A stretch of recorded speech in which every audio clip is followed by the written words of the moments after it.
Halo adik-adik, pada kesempatan ini saya akan sharing cara penggunaan fungsi if not pada Microsoft Excel dengan mudah. Fungsi not sering dikaitkan dengan fungsi if karena berkaitan dengan pengujian logika. Di sini kita menggunakan Microsoft Excel untuk menentukan diskon yang hanya diberikan pada hari Senin sampai dengan hari Jumat. Pertama, buat tabel berikut ini dan isi masing-masing kolom sesuai dengan tampilan.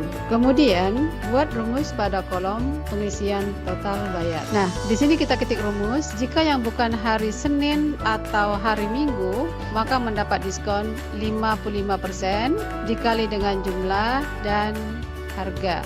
Maka hari Sabtu dan Minggu tidak mendapat diskon dan bayar jumlah dikali harga. Tekan enter untuk melihat hasilnya.